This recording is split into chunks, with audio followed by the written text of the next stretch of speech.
Okay, everyone. Thank you for being patient while we allowed folks to dial in. My name is Jackie King. I'm Director of Higher Education for the Smarter Balanced Assessment Consortium.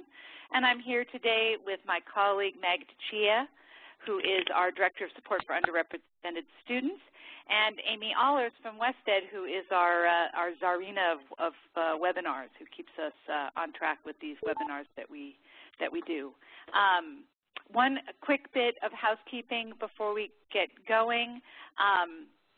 If you think you're going to have some background noise where you are, if you press *6 on your telephone, that will put your phone on mute so you can listen, and then you just need to press #6 to take yourself off of mute when you would like to ask a question.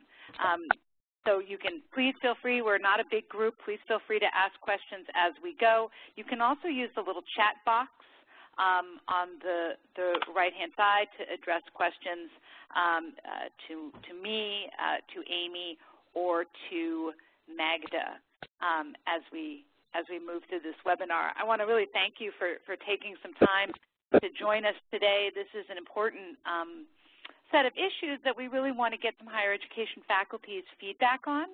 And so we do this occasionally, asking our higher ed contacts to recruit some faculty who can give us some expert opinion, and we really appreciate you taking the time to be with us this afternoon.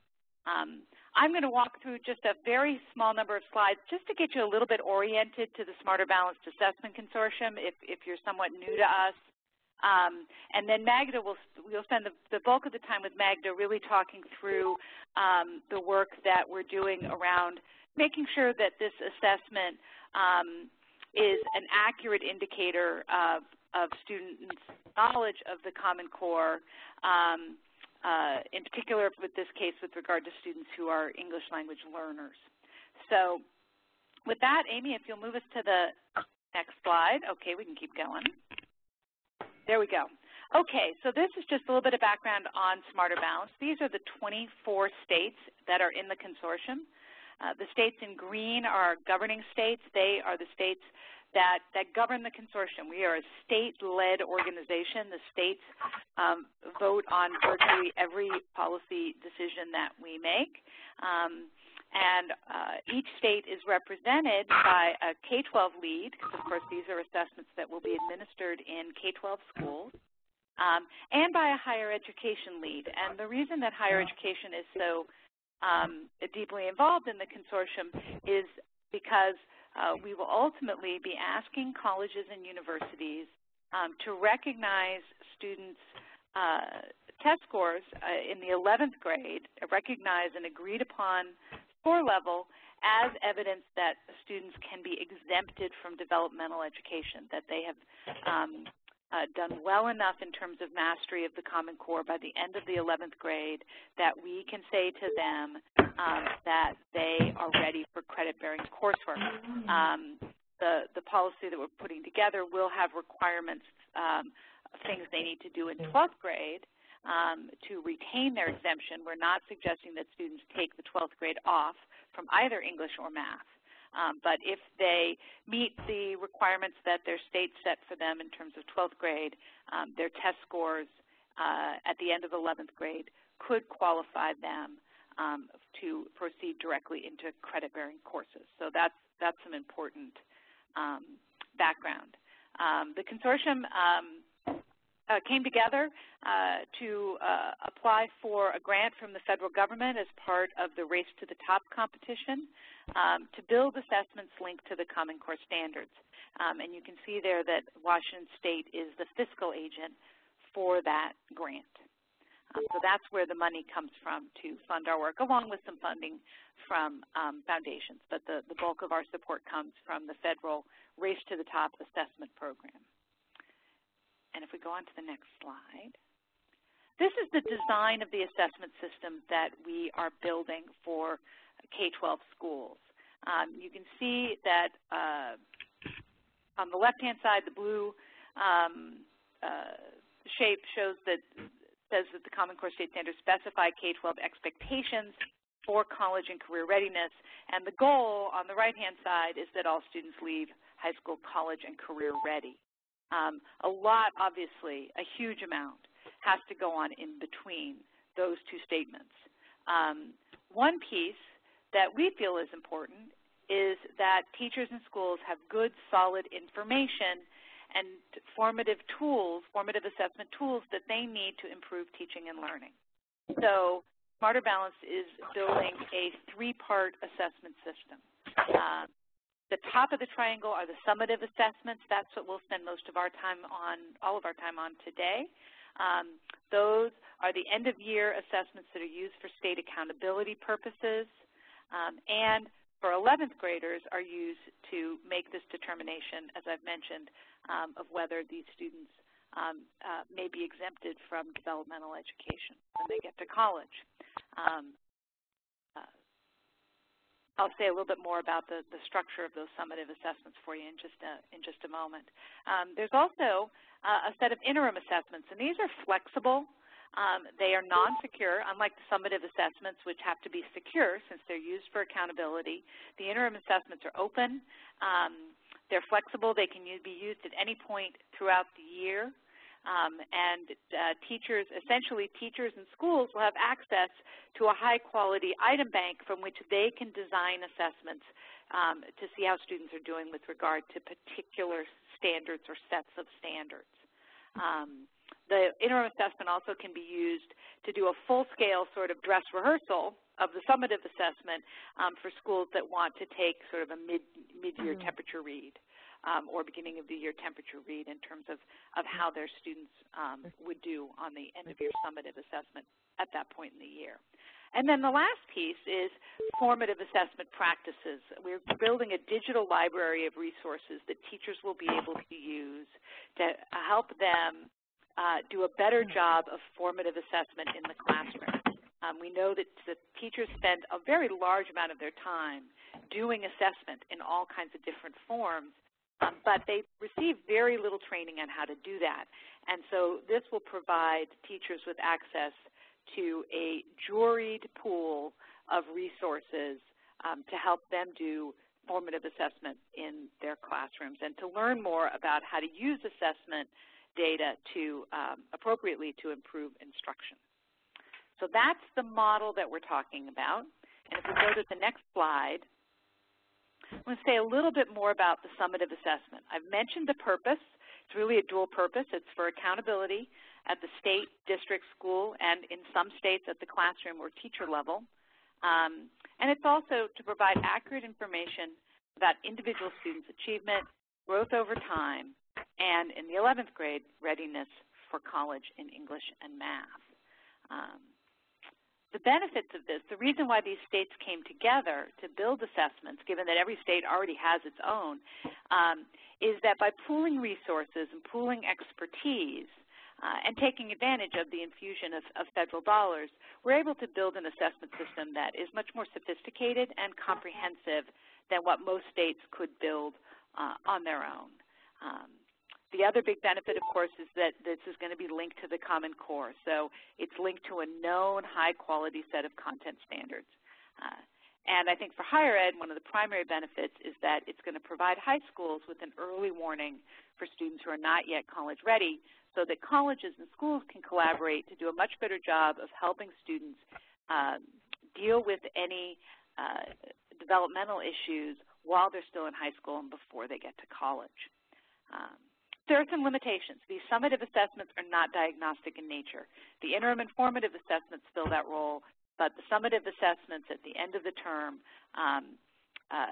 don't play that purpose. The kids would be taking tests for a very, very long time to cover all the information that would be necessary to have a truly diagnostic assessment. The other thing that I always like to make sure the math audiences know is that these assessments are not measuring readiness for advanced mathematics such as calculus. They're measuring the main Common Core standards, not the plus standards, which of course varies what gets covered when, but in many schools this would be content that would be covered through Algebra 2.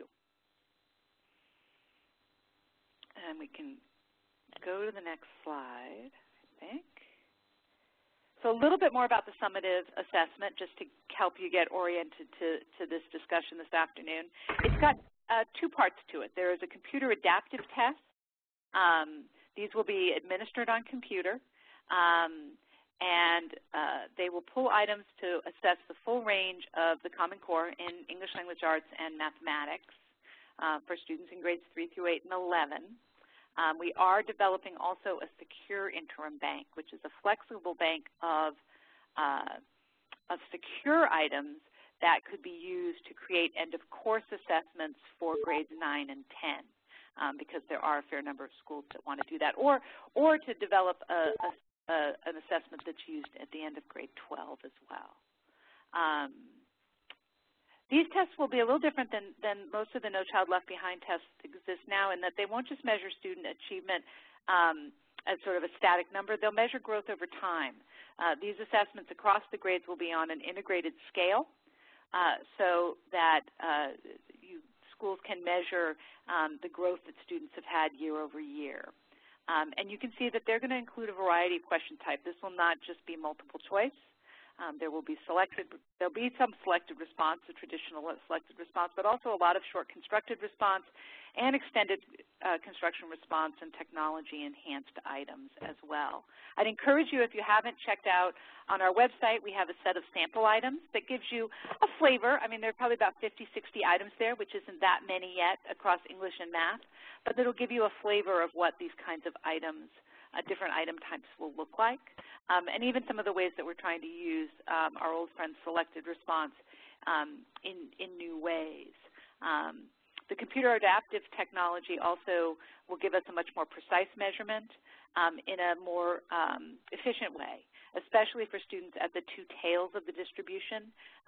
Currently now, of course, kids may sit for tests where every item is very easy, or where they can barely do any of the items and can get discouraged. In a computer adaptive test, the test moves to the student so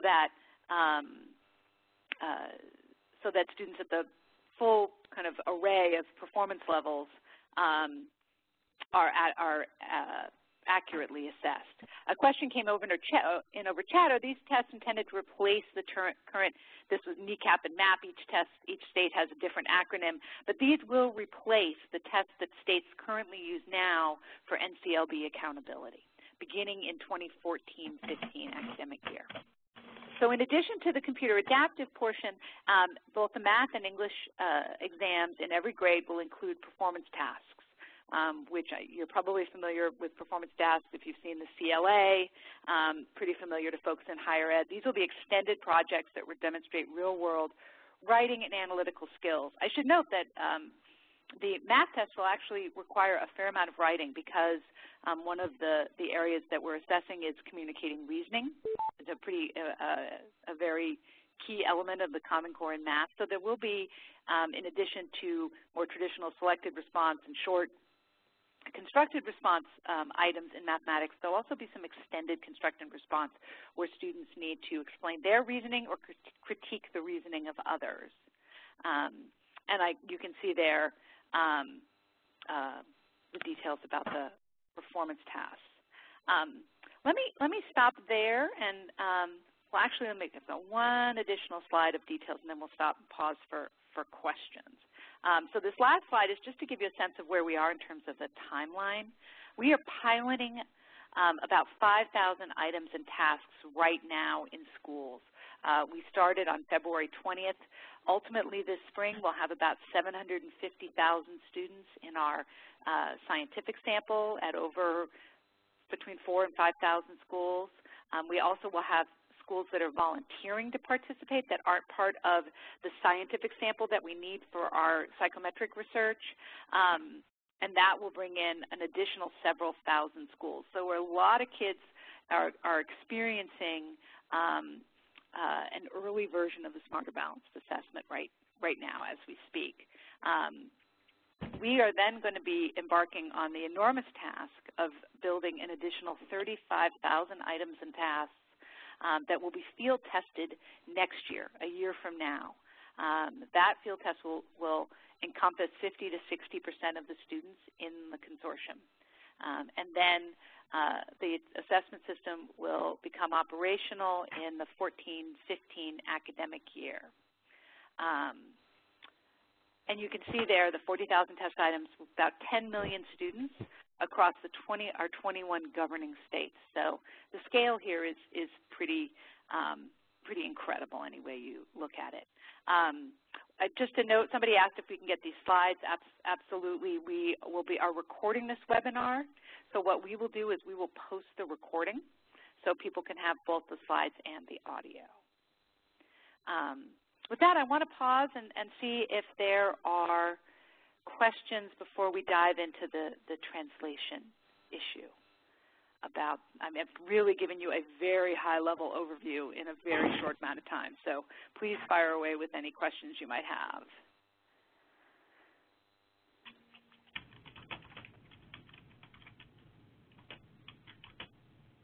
And you can do that on the chat, or you can do that the old-fashioned way, just talk.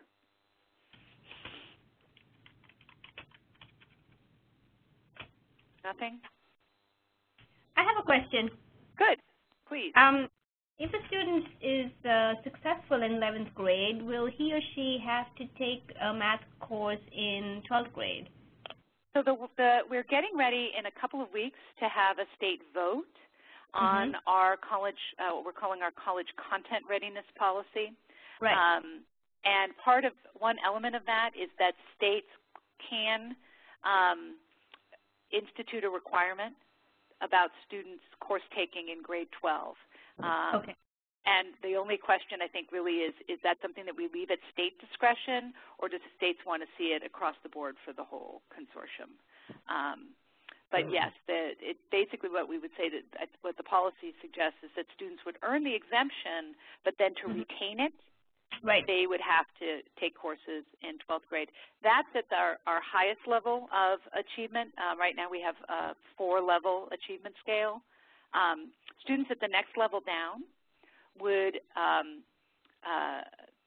earn the exemption contingent on evidence of continued learning in grade 12. So those students are more on track. That's saying to those students at level 3, you're on track. Right, so they have to you need to show us what else you've learned in grade 12. And again, states would set those requirements with K-12 and higher ed collaborating. Does that make sense? Yes, it does. So who makes that kind of decision? Are we just going to wait and see? Well, it'll be a little different in each state depending on how the state is governed. But it will probably be a collaborative decision between the State Department of Ed and whatever the higher ed governance system is in that state. So the SHIO office, most likely then in consultation with whatever the relevant faculty bodies are. It's easier in states where there exists something like a statewide academic senate. A little trickier in states that are a bit less centrally governed. Yeah, okay. Chris, Thank you. Buddy. Hi, I have a question. Yeah, sure. Are you going to have any information about? I teach at a community college. And yeah, you all do.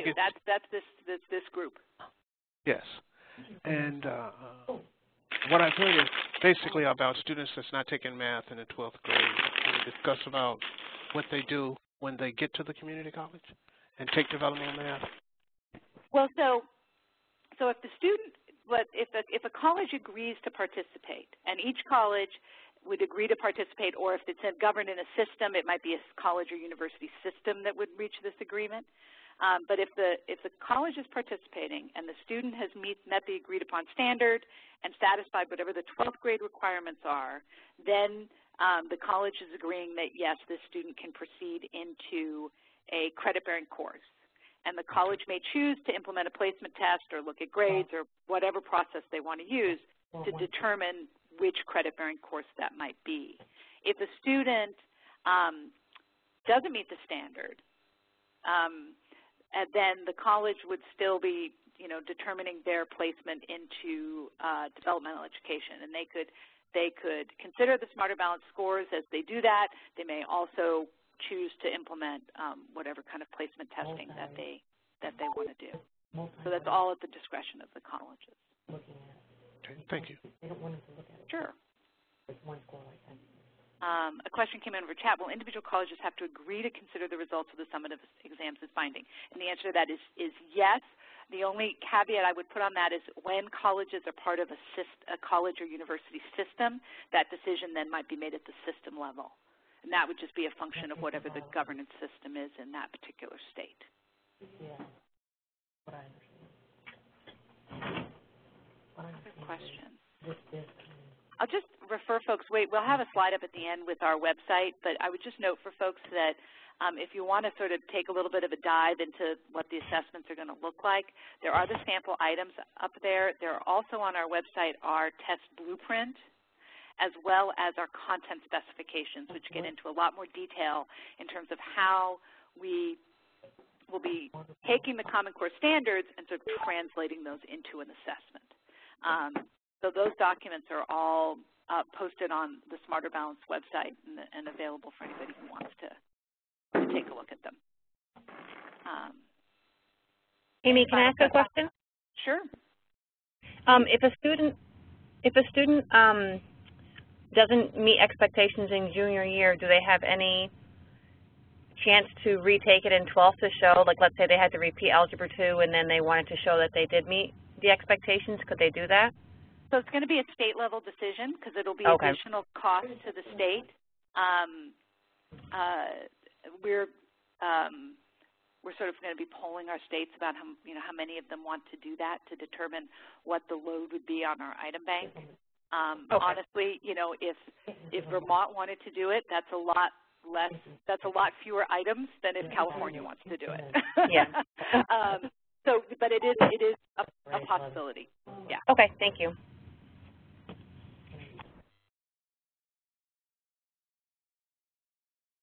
Any final questions? I have a question really quick. So I know that the Common Core does emphasize the mathematical practices as well as mathematical content. What's is there a percentage, how is that overall calculated, looking at the 8 practices versus the content knowledge that they should have? Sure. So we're assessing 4 different claims in mathematics. One of them is the content, and the other 3 are mathematical practices claims. One is the communicating reasoning, one is problem solving, and the other is modeling. So a lot of the assessment will be devoted to the mathematical practices. A huge portion of the performance tasks obviously will be the practices, in particular the communicating reasoning. So, all right, with that, I want to make sure we get to what we need to do with translation. So I'm gonna turn it over to my friend and colleague, Dr. Magda Chia.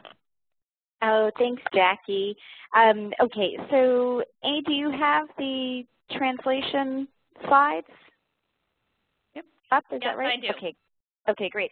So thanks, everyone, for taking time out of your busy schedules. I know this time of year can be particularly busy for higher ed folks. So thanks for joining us this afternoon. And as Jackie said, you'll be able to email us any questions if if anything comes up after we complete today's WebEx. So with that, I think I'll go ahead and get started. Amy, if you can hit the next slide. So I wanted to provide a little bit of background on why we're discussing the translation. So as Jackie mentioned, the Smarter Balanced Assessment Consortium is part of the Race to the Top federal grant that was given. And as part of our federal grant deliverables, we did agree to providing a translation option for all of the math items. And so I just wanted to make sure where that idea was coming from, and that it is something that we are going to be held responsible for doing with the U.S. Department of Education. Why we thought it would be good to provide a translation option is because we're really focused on having the most valid assessment that we can provide to students. And oftentimes what we find is that although what we're supposed to be assessing or measuring is a student's ability in a particular math construct, language can often get in the way. And what we're actually measuring is a student's ability to read or write in English within the math field, which is not the original intent of the assessment. So we wanted to make sure that we eliminated as much as possible the language issues and the sociocultural factors that oftentimes interfere with valid performance on a test or valid measurement of a student's ability level. To do so, we worked with an expert who is a psychometrician. He has done quite a bit of work on math assessment, science assessments, and has really focused in the last over 10 years or so on the translation of those assessments. So he's worked with NAEP, he's worked with PISA, he's worked with PIMS, and he's the one who created our translation framework. Again, the ultimate goal here is not to provide any student with additional information that they shouldn't have. Instead, it's about kind of mitigating the impact that language can have on our ability to take a look at how well a student really is doing in a particular math area.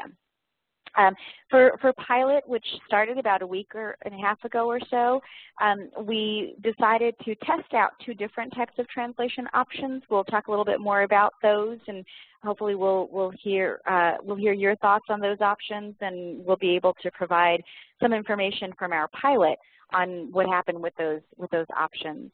And then I can look at showing some examples, if we have some time, of one particular translation option that I know higher ed has liked in the past, and as well as the other one. So I hopefully will be able to show you both.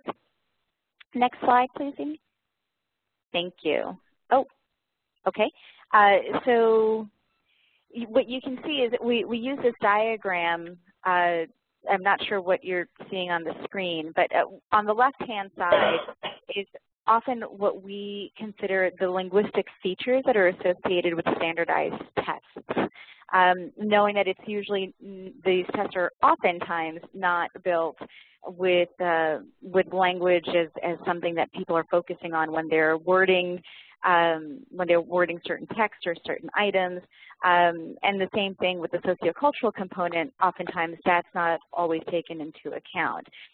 Even when they are taken into account, we just know from research that each one of us has our own kind of worldview and assumptions based on our experiences. And so undoubtedly there's always some kind of linguistic features on a standardized test that we take for granted. That other people maybe wouldn't take for granted as being components.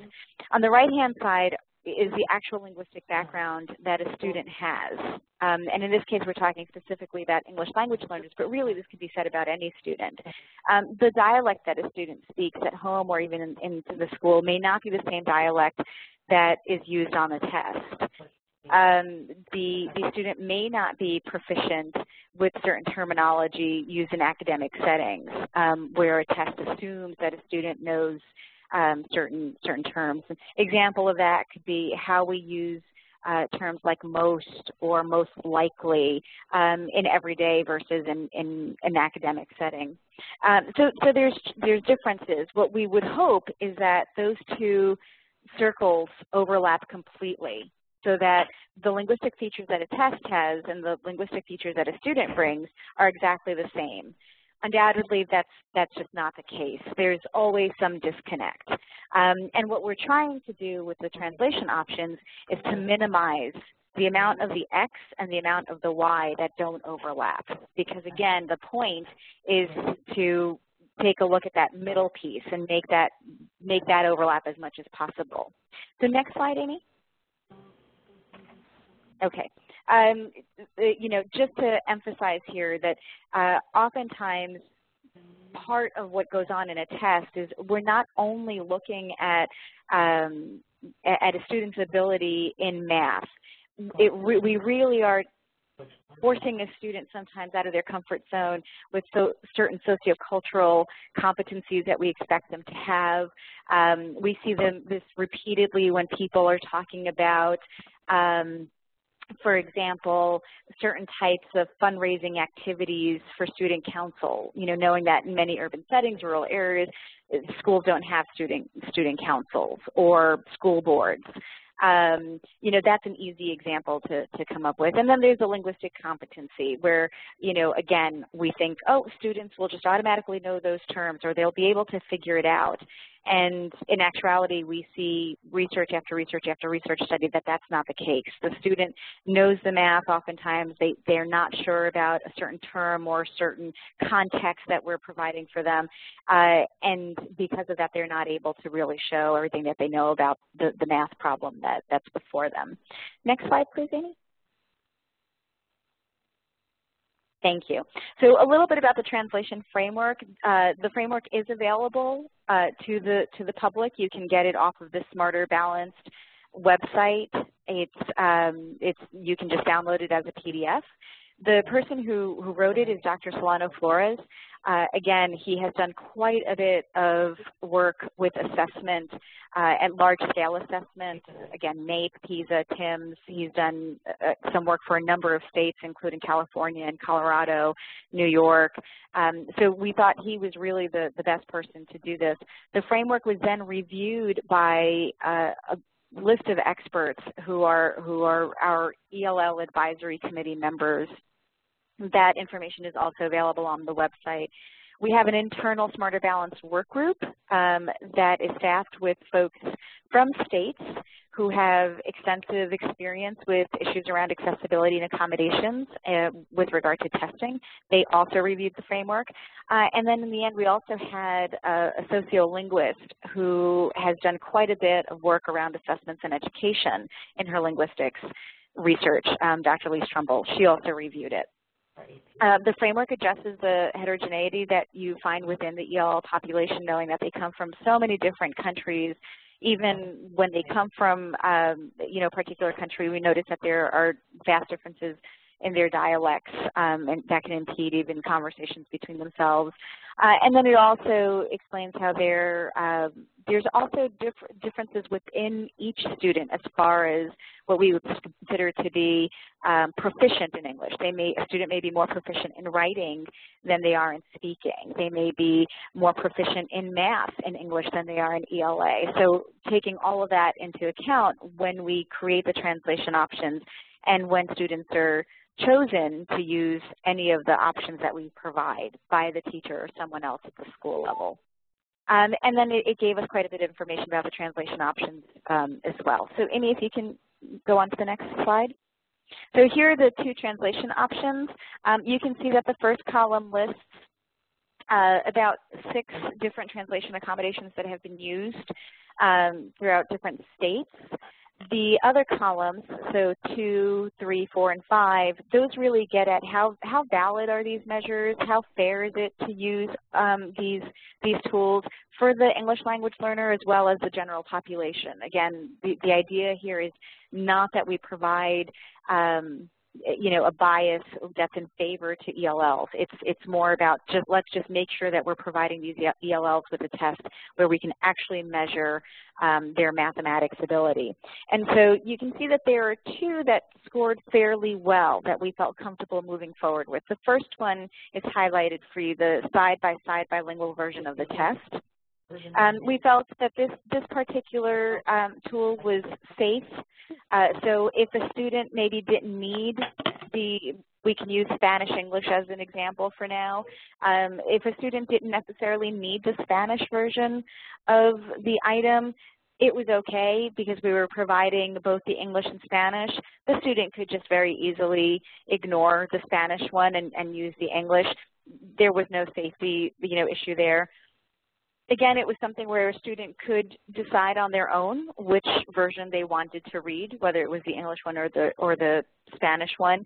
So that allowed a great deal of flexibility and was very sensitive to individual students' needs. The third dimension there is fidelity of implementation. This actually is really key because we are a computer-administered assessment. I would say that the fidelity of implementation goes up to a high and would not remain at a medium. The medium, I think, comes into play when there's different states trying to provide the bilingual version of the test to its students. The translations often, the translations could use a different type of system to create and therefore there would be, obviously the fidelity of implementation would be lowered at that point. And it's also just how they were being given to the student. Oftentimes that's at the discretion of the test administration person in the room. If it's something that's available at the, through the computer, then every student is seeing the same thing. So fidelity of implementation, that goes up, I think, with computer administration. And the same thing with usability, where I think traditionally students to thumb through, 2 different text booklets for something like that. Here it's just side by side. It appears on the same screen. It doesn't require additional paperwork or anything like that on the part of the student. So I would say the usability goes up as well. The up translation option that we saw fared very, very high, and we would have no issue testing that out because it appears that there's a high level of validity and fairness involved in it. Is the bilingual glossary.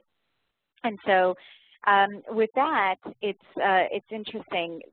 A student will see a math item, and I'll show you examples of these, but a student will see a math item, and there may be a word that they don't know. And if it's a word that we've identified as it's okay to have a glossary for that, the student can click on the word.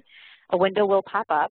They'll see the English term there, and then they'll see synonyms in, for example, Spanish or whatever their language is that they are most comfortable with.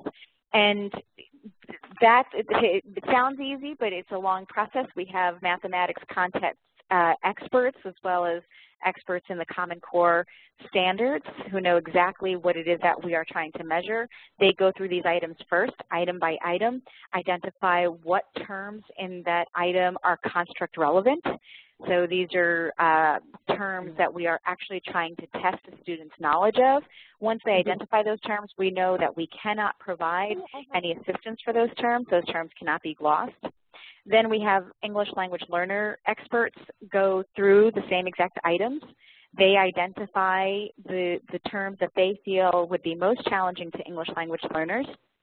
And those are the terms that get glossed. Again, none of the construct relevant terms get glossed, only the construct irrelevant terms that ELL experts have identified as being problematic. Those are the only ones that get glossed. And you can see that the safety is very high. Again, if a student doesn't need the glossary, they don't have to click on the term. If a student needs to, they can click on the term and they'll see it. The fidelity of implementation is very high because, again, it's computer administered. Every single student will see the same exact glossaries. And the usability is very easy because that would, I would say, in a computer administered assessment would go up to high because, again, where traditionally a student would have an extra booklet where they'd have to thumb through to find the term and then take a look at what the synonyms are, here it's just, it automatically pops up for them. So, so the usability goes high. These are the 2 that we opted to test for our pilot. And we can move on to the next slide. So for pilot, and again, just for math, we're only talking about math, we tested out, we wanted to test out 1 grade per grade level. So for elementary school, we had both dual translation, the side-by-side, as well as the customized pop-up glossaries in grade 3. For middle school, again, we opted to have both of those options available for grade 7. And then again, for high school, we selected 1 grade, and the one that we selected was grade 11. And again, both of those options were audio, but I don't have any. I don't see any of the slides or anything. Oh, Jackie, it sounds like somebody is having a hard time with the WebEx piece of it. Or Amy, any suggestions for that person? Like pushing a piece of banana bread on you.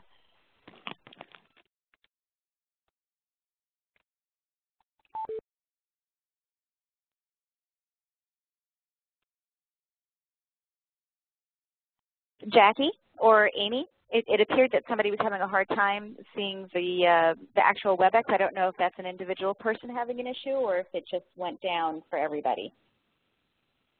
Can you see it, Magda? I can, yes. Okay. Everybody, so we can see it. I'm seeing things. I can't see it. I can't see it. Sorry, it must be an individual issue. So you may want to try logging out and logging back in. Sometimes that helps. Or if your bandwidth, if your internet's a little slow, sometimes it takes a little bit of time to come up. There's sometimes a delay. And you can also send me a message privately through chat to Amy Allers, and maybe I can work with you that way. Okay, great. All right, so with that, I'll go ahead and move on. Again, I just wanted to show you what we were doing for Pilot. Again, Pilot started about a week and a half ago. It'll go on for the next several weeks, and we'll find out more about how students did using those tools at that point. Amy, can we move on to the next slide? Okay, so any questions before we go to the examples? Because I know we've covered quite a bit of information. I just want to make sure that we kind of pause, and if folks have questions that we address them. No? Okay, so we can at this point, if you want Amy to toss me the ball, I can go ahead and start showing some examples. Great, will do. Okay, thank you. I did have one question. Is okay. Is the assumption that when the students leave high school, their language issues have been adequately resolved so that they can succeed in the college-level math course without these translation supports? Right. So I think what you're asking, and correct me if I'm wrong, is if we think the college would be making available these types of glossaries or these kinds of translation options, and the answer would be no. We wouldn't be expecting that to happen. Right. So the expectation is that the student has developed significantly enough Absolutely. in English to succeed in the college-level course. That's right. That's right. And if on occasion they need to use a bilingual dictionary or a thesaurus or something like that, just like any other student, they would have access to it. Mm-hmm. Okay. On their own, obviously. Right. Mm-hmm. Thank you. Yeah, no, great question. I think if we think of our international students, who arrive, that's a good way to think about it. The kinds of tools and strategies that some of the international students use when they get to college. I can't imagine that English language learners would need to use any more than that. Mm-hmm. Right. This is Jackie. So as you're looking at these examples that Magda's getting ready to show you, think about whether or not a student who used some of these, whether or not you think that student would be adequately well prepared to succeed in your entry-level credit-bearing courses. Would their need for this kind of an option form a major impediment? Or would it be something akin to, just as Magda said, an international student or any student who might want to consult a thesaurus or a dictionary as they're encountering new vocabulary words in the classroom? Right.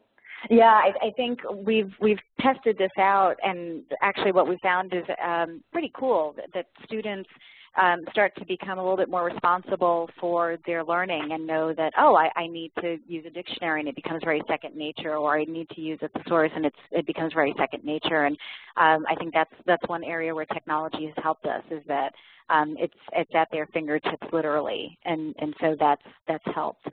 But so I'll go ahead and start showing some of the examples. This first example that everyone should see, and if you don't see it, please send us a chat so that we know there may be some technical issues. This first example is one of the side-by-side bilingual formats. So you can see that at the top you've got the English stimulus, the question, and then right below it you have the Spanish stimulus and question. So that if a student wanted to read it in English, again, the student could read it in English. If there's specific terms that they have a hard time with in English, then they can take a look at the Spanish version of it. Again, there's no definitions, even with this option though. There's no definitions being provided. It's just a translation into the L1. And then for this particular example, you can see the response options at the bottom. Because there's no text, you know, these are just functions. There's no need for a translation. So they just appear once. There is no Spanish translation on that. Again, the assumption is that the student knows what this notation means, stands for, and what they would have to do. So that's one example of the side-by-side. Here's another example that we used with the cognitive labs that we did. Again, at the top you see the English version of it. You've got the stimulus, and then you've got the actual statement or question, the actual item, so like the true statement.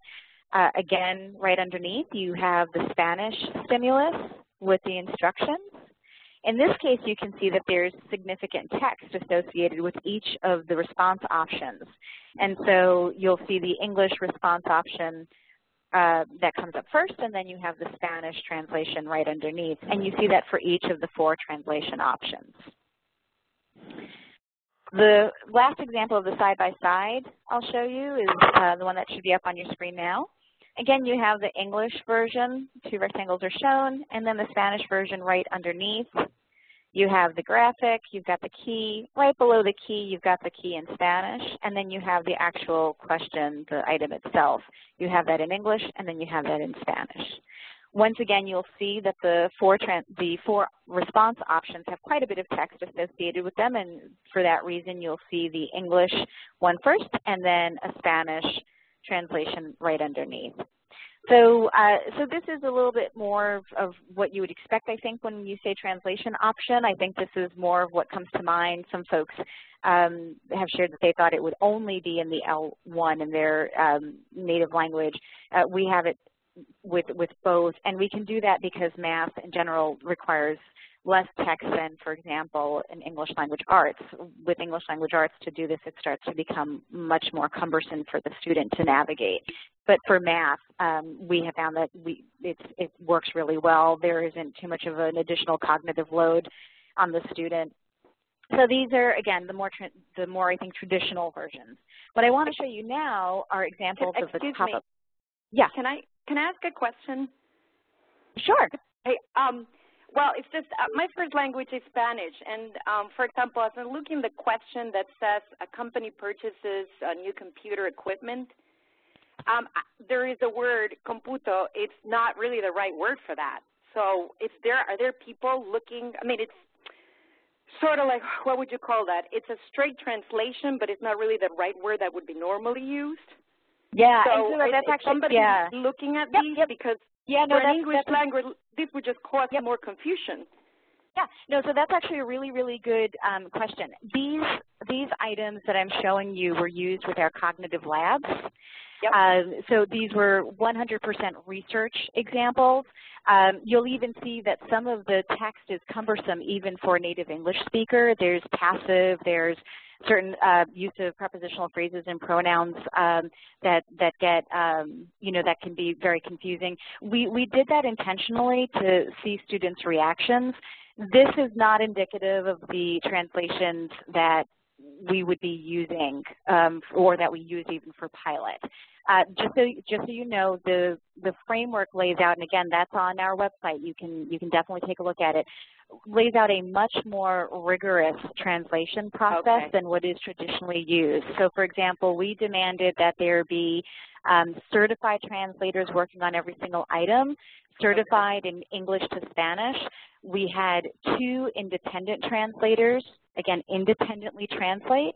Then it went to a 3rd translator who reconciled with those original translators so that there was discussion around why is there a difference in the translation, which one is actually best, are there dialect issues, all of that. Once we did that, it actually went to an external reviewer. So that the external reviewer who helped us with pilot is someone who has graduate studies in translation and linguistics. Her doctorate is in assessment, specifically with English language learners. She's a senior researcher at Turk. So that's the level of, it's a very rigorous translation process that we went through for our items. This was simply for cognitive labs, and we did not expend the resources to do that kind of rigorous translation. So thank you for bringing that up, because there's definitely a difference in what happened with these versus what happens with items that students will actually be tested with. Thank you. Yeah, no, thank you. So I think with that I can go ahead and start showing the first example of the Popup Glossary item. So you can see that this appears to be a very standard item in English. You don't see any other language on the screen unless you're a student who needs assistance. And so what happens is the student will roll their cursor over, and you can see how when it got to roller coaster, the cursor turns into a hand. And so if I click on that, you see the glossary window pops up automatically. You see the original term, and then you see the translated synonym for it, or the translation of it. We're using term for the glossary because, as you can see, if we just said word, these are actually 2 words, and if we translated or provided a glossary for these words individually, the meaning would be lost to the student. So this is one term that's an example, and a student can just click on that and make it go away. You can see that there's a rise and there's a drop, and you can see here the really nice thing that we like about the glossary is that depending on where a student's from, they may be speaking a different dialect of a particular language. With the straight translation that I was showing you before, it's very difficult. You have to select one term. And what winds up happening is that people wind up using the term that comes from the most dominant dialect in a particular state or in a country. With this, there's a little bit more flexibility. If a student's more familiar with one term, they'll see it. If they're more familiar with another term, they'll see that as well. But then you'll see that there's some terms where you know, there is nothing that can happen with it, like circle. And that's because the content expert said, no, that's something that we expect them to know at this particular grade level. Shows or measurements is something else that we would expect them to know. Track is a real perfect example of the type of guidelines that we created, because track can have multiple meanings, and that's where we wanted to make sure that if there's anything with multiple meanings, a student would know exactly which meaning we were referencing. You know, same thing, cutting and welding, right? These have nothing to do with the math. It has everything to do with the context that we're providing. So providing a synonym for those kinds of terms would not have an impact on the validity of what we're trying to measure. It would just kind of even out the playing field and make sure that, you know, these non-construct relevant terms, these construct irrelevant terms are not getting in the way of the student doing the math. So that's an example of the Popup Glossary. I can show you another one. Same thing with art class. So there's the glossary window for that. Tiles was another one that students said they didn't know what that meant, so we provided a glossary for that. But you can see ratio does not have a glossary because that's a construct relevant term. Project or project, well, there it is. The student knows which one we're referencing. So this is another example. Again, the student doesn't necessarily have to see it if they feel comfortable with all of the terms. And then the last example, you can see right here. So again, point is a construct relevant term. Coordinate, grid, that's a construct relevant term. Joined, however, was not. And so that we provided a glossary for. Is there anything else that, oh, I guess the last thing that I should say is this is, the glossaries are provided, they're customized at the item level. So you can see that, you know, equally spaced, the content expert said, no, that's okay to gloss for this particular item. But it could be that in another item, equally spaced is something that the student is being tested on, and that would not receive a glossary. So this is done absolutely at every single item. So with that, I don't know if there's questions or comments. have a question. Sure. How is the option decided? Like, in other words, if a student is going to take the test, who decides if they're going to do the dual language translation option or the Popup Glossary option? Right. Yeah. Do they have availability of both? That's right. So that's a really good question. We provide guidelines to the states, which obviously it gets down to the school level, and we say, well, you know, if a student has this level of proficiency in English, you may want to consider doing the Spanish translation. If they have this level of proficiency, you may want to consider doing the Popup Glossary. Those recommendations, though, are still up for grabs. We need to see some evidence from our pilot on how students did. Because I can tell you that we did some cognitive labs with students who had been in the country. It was their third year being in the country, where they had not received English instruction in their country of origin. We also did some with a student who was in his first year, and the other one also first year in the United States, again, had not received instruction in English in their country of origin. And all students preferred the glossaries over the side-by-side translation. So these are things that we are researching, and you know, we're finding some interesting information, but it's all preliminary information at this point. Thank you. Sure. I have another question, too, that popped up via chat. Would this be done for all languages, or the straight translation for Spanish and the glossary version for Egyptian, Arabic, Hindi, etc.? So that's a $64 million question. We just recently completed a language survey that went out to all of our states. We got incredible information. We asked states to provide information like what are the most common languages that limited English proficient students use, you know, in the home or come from. And we did that by state, and then within each state we did it at each grade level.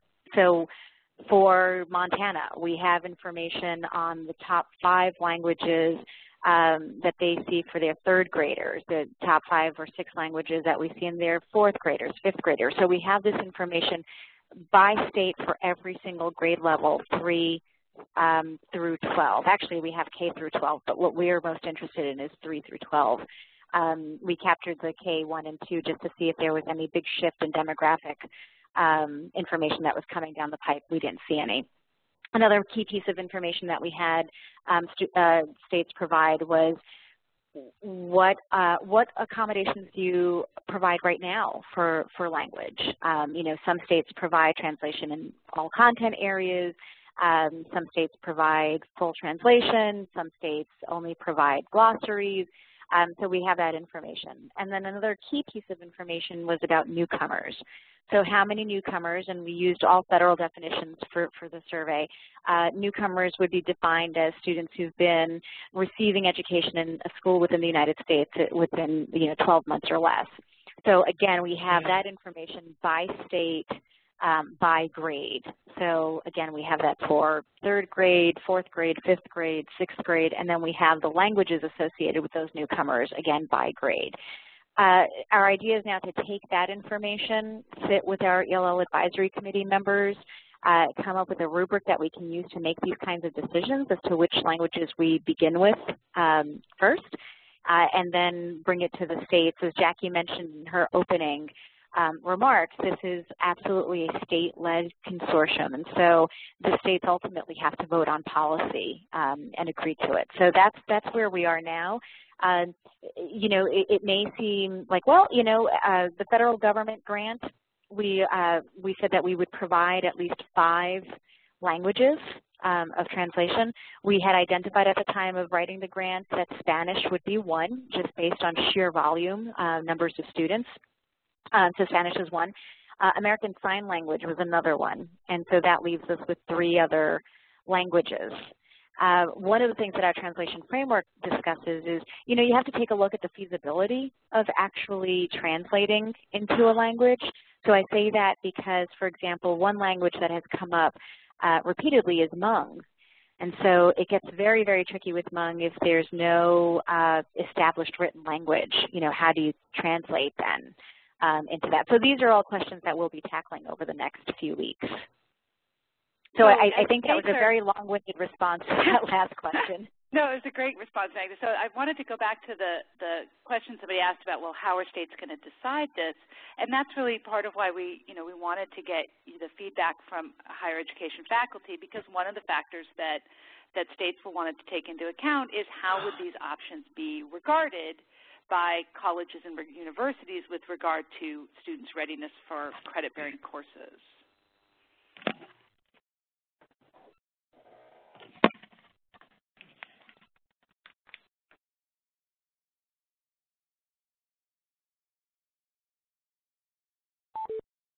So do folks have we'd like to get some feedback from all of you on the phone. We know community colleges, you're amongst the higher education faculty members who are most likely to teach English language learners and have the most experience with these students. So we really thought it was important to get your input on these different options and on how you would consider them if students in your state are taking these assessments and wanting to use them to enter into credit-bearing courses. Hello. Hello. Hello. This is Andre Freeman from Hartford, Connecticut. So far the options that have been presented seem appropriate to me. I think the selection or the choice of when to provide the Popup Glossary is obviously very important, and the distinction that have been made so far seem to be appropriate. And considering the fact that we're going to see them a year after they've taken these classes, there's still going to be opportunity for them to grow and expand their skills. So I think this level of scaffolding is appropriate for 11th graders. Hello? Yes. Hi, I'm Sharon O'Hare. I'm with the University of Montana, Missoula. I think my question is the opposite of the last questioner's.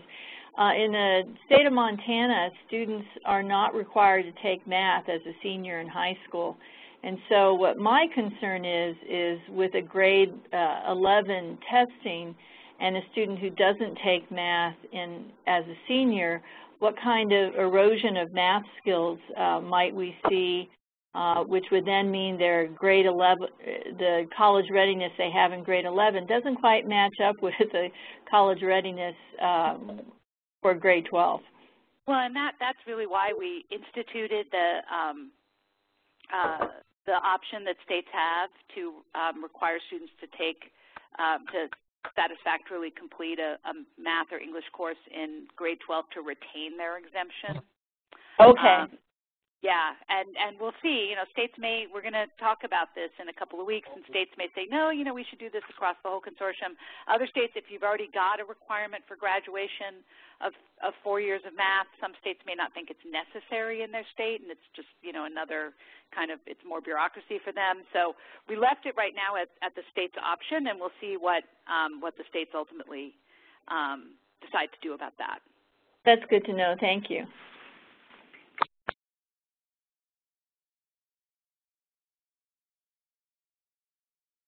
So it's sounding like, but I want to confirm this assumption, it's sounding like not hearing a lot of concern about the full translation option. If a student took the assessment with the side-by-side translation, the first option that Magda showed, just want to test out with the group to make sure that we're clear. Any concerns about that? Or any concerns about the glossary option? I guess I have one question about having it both side by side. Sure, please. I mean, there's no option where a student could kind of choose they want to take the English or the other language and only have that on the test. I, for one, just look at it and would rather have only the language that I am reading on the test that I'm taking. Yep, and for students who have been receiving, instruction in English or, really feel more comfortable trying to take a test in English, they would get the default test, which is just the English version of it. Oh, okay, okay. Yeah. So not everyone would get this test?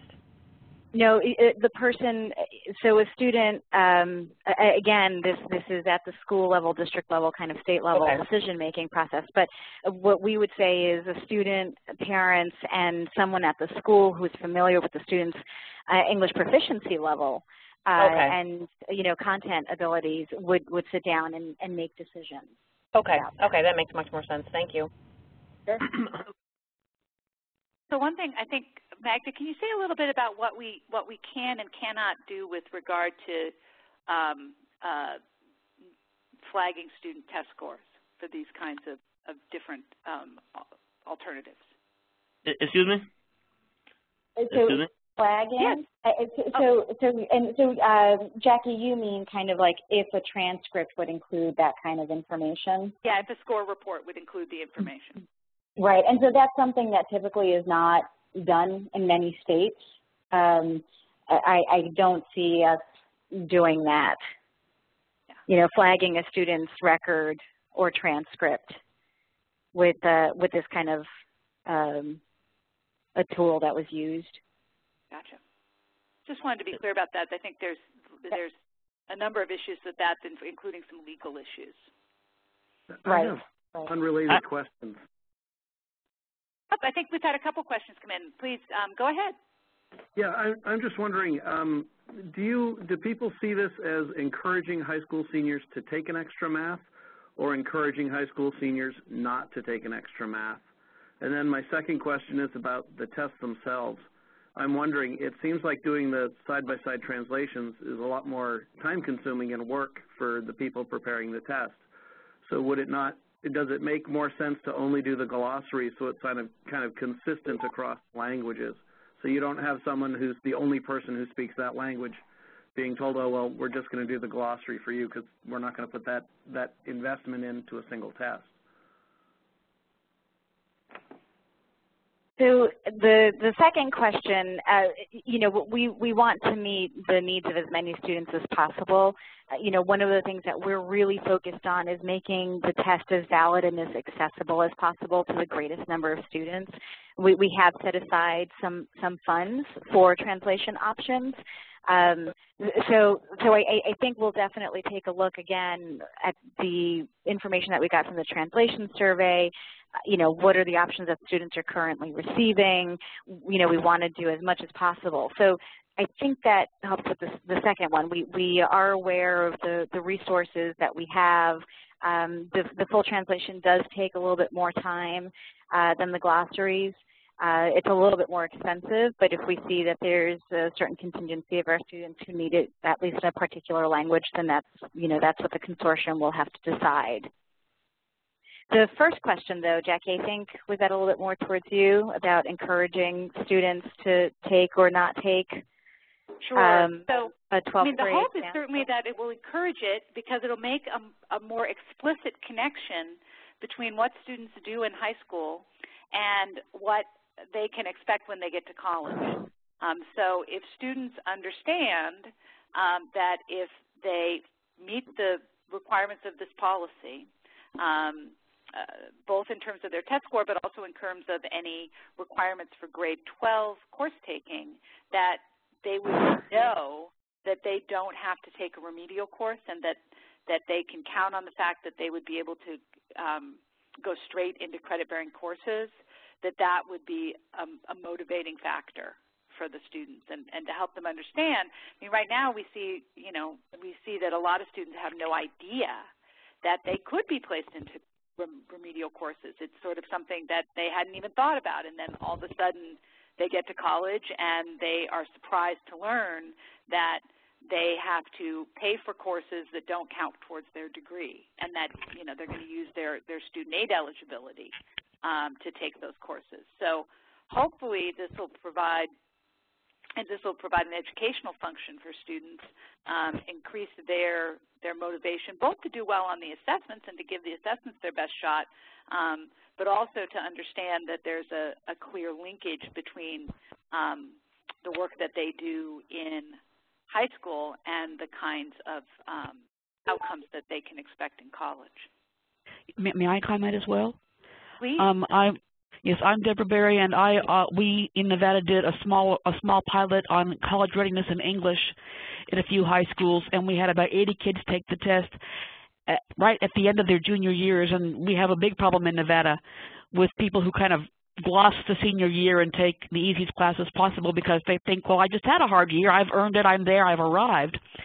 And of these 90 people, I think, who ended up taking the essay test, and they were told, if you do all right, then we will let you enter, the same kind of program as we will let you go directly into credit-bearing coursework if you can demonstrate competence here.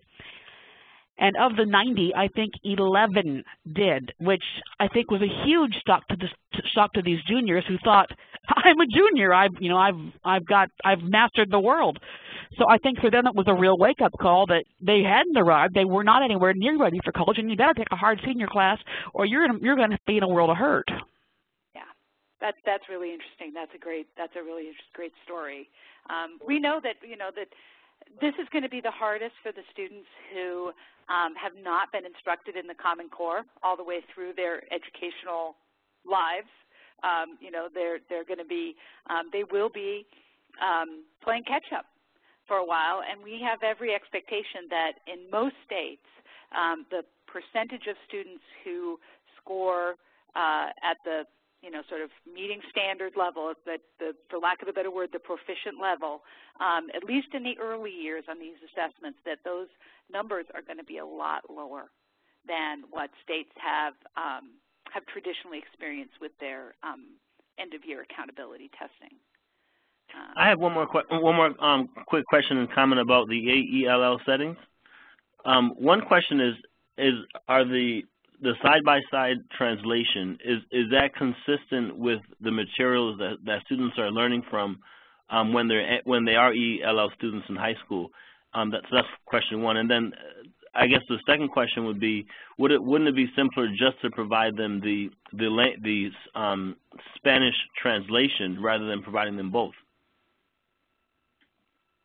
So with the first question, what Smarter Balance is telling states is that a student should never see a tool or an accommodation for the first time when they're about to sit at at an end of year or summative assessment. So they should only be using tools that they feel students have had access to in the past. It doesn't necessarily mean that they had to have seen side-by-side translations on a computer, but they must have seen side-by-side translations before.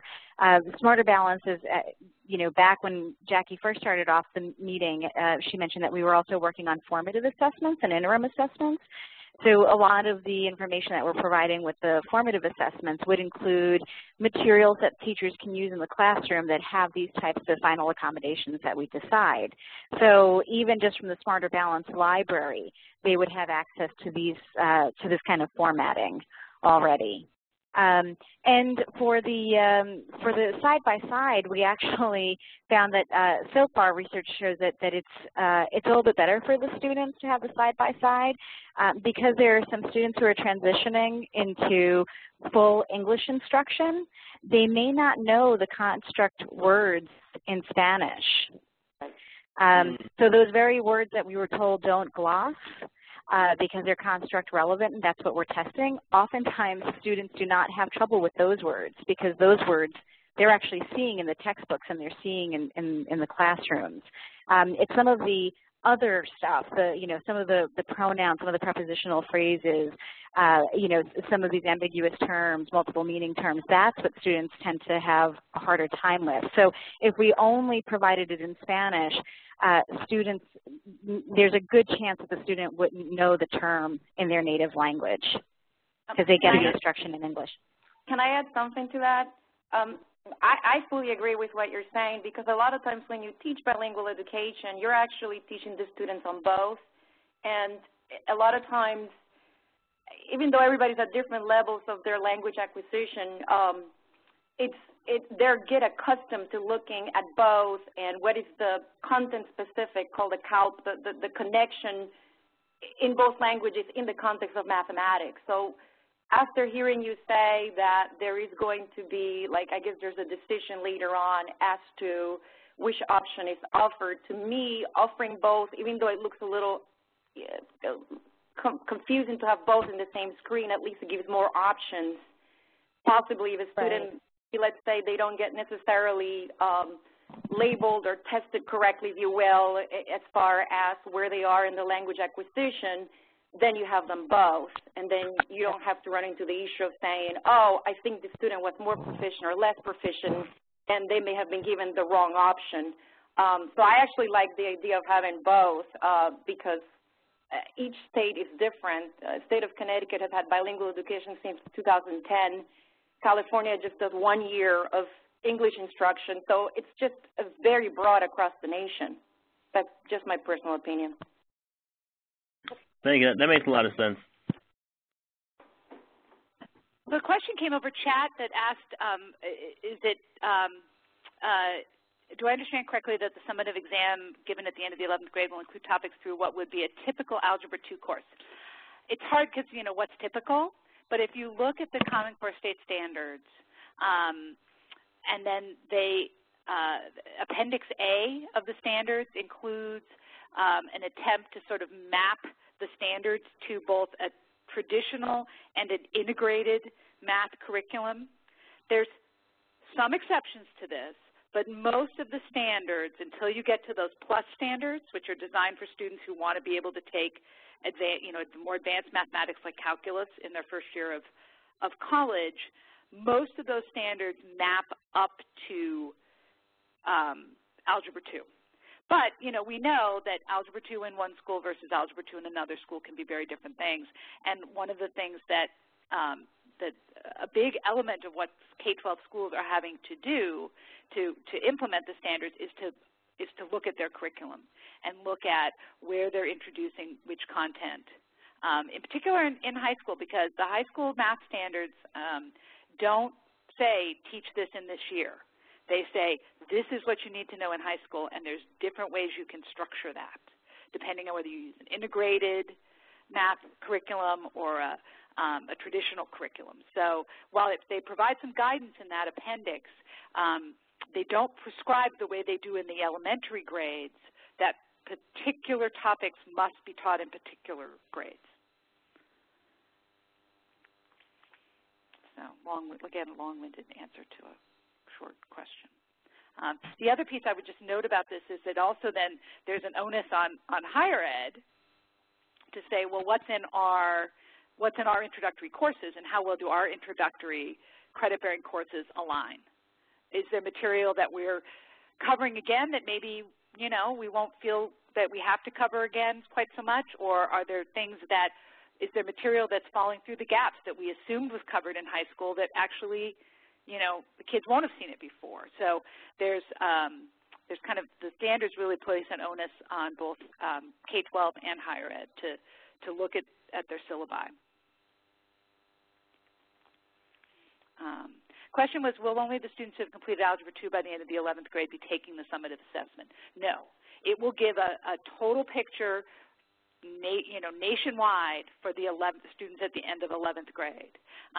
Because the assessment is computer adaptive and can go to where the student goes, if that student is behind and is, say, taking Algebra 1 in the 11th grade, the assessment's going to move to where they are and is going to give an accurate measurement of where they are.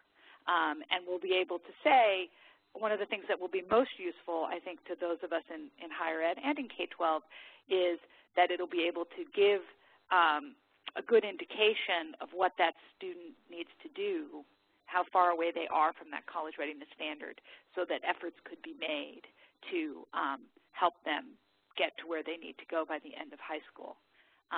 Should note as well, the 8th grade assessment also extremely valuable from this standpoint, in some ways even more valuable than the 11th grade assessment, because there's obviously 4 years to try to address whatever deficiencies exist. May I ask you a question, a follow-up? Please. Tell me, is the indication of where students are going to be referenced by the Common Core State Standards or by some other measures?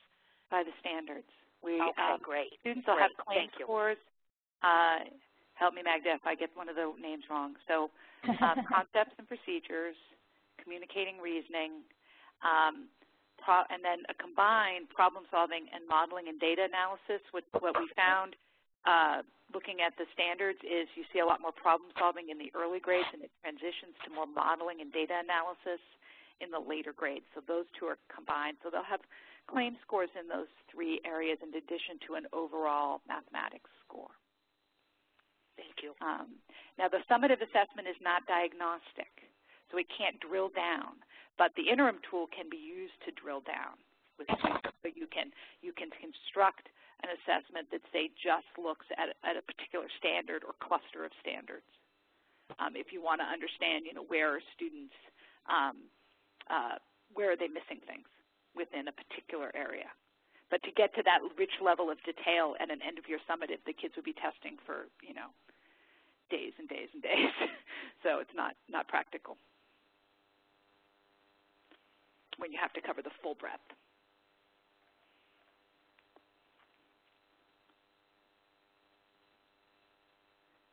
So Magda, this is other questions that you have for the group. This has been such a great and helpful group. No, I think it's wonderful. We may, of course, Jackie, this is more your domain than mine, but it would be wonderful to be able to get some folks from the community college, area, along with the more traditional places, and kind of compare notes and have some explanation as to why folks feel that these do seem to be pretty appropriate tools that should be available to students. Yeah, this is great. And what we may want to do is kind of reconvene another group. Once we have a little more data from our pilot test, it'll be really interesting to see what students gravitate to, what they use, what the experience is of students. The other thing I'd note is, for those of you we've piqued your interest about the assessment, I mentioned earlier that we are getting ready to produce 35,000 items and tasks between now and next year. And we will be coming out through our state higher education leads to recruit faculty members who would be interested in doing item review.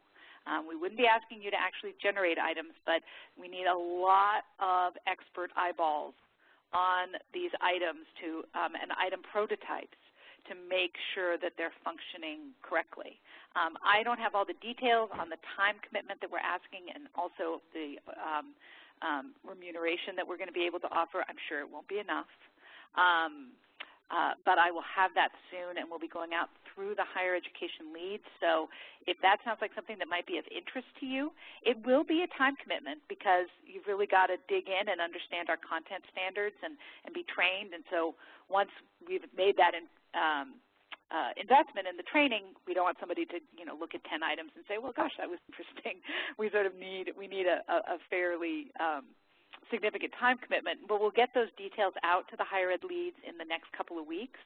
So if it's something that you think would be interesting to do, please tuck that away in the back of your mind, or let your higher ed lead know that this is something you might be interested in. In particular, we need help with the 11th grade items. Some of the higher order math skills, really we need higher ed faculty to look at those in particular. So we're going to be coming out and trying to entice people to do that. See that we've got a hand raised out in the audience from Sharon O'Hare. Do you have a question?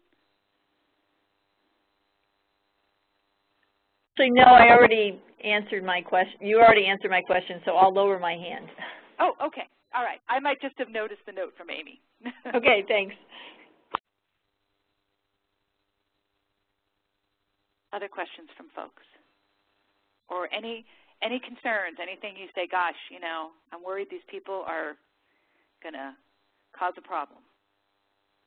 I have a question. So as far as our group is concerned, I know it's all community college faculty members, but do you get any feedback from K-12 faculty, or is there a reason that you're staying away from them? Oh, no, we get a lot of feedback from K-12 faculty as well. For this particular webinar, we were really interested in this question of the translation options and how they would be viewed by higher ed with regard to college readiness. So that's why we structured this particular webinar in the way that we did. But we spend a lot of time talking to the K-12 folks. Is there no assessment between 8th and 11th grade? I don't think I'm super clear on that. Sure. There isn't a required summative assessment, and that's driven largely by the requirements of the No Child Left Behind accountability law. That requires testing in grades 3 through 8 and 11. But some states do want to do end-of-year secure assessments in grades 9, 10, and even 12. So one of the options we're looking at is creating a secure item bank that could be more flexible so that it could be a little bit more curriculum-driven. If for example, states want to do end-of-course tests, so if you want to do a geometry end-of-course test or an Algebra 1 end-of-course test, you could you would have that flexibility in grades 9 and 10. And the interim is available as an open test, non-secure, for all grades. Okay. But some states, in particular, if they're doing teacher accountability, they're going to want a secure item bank, a secure test for that.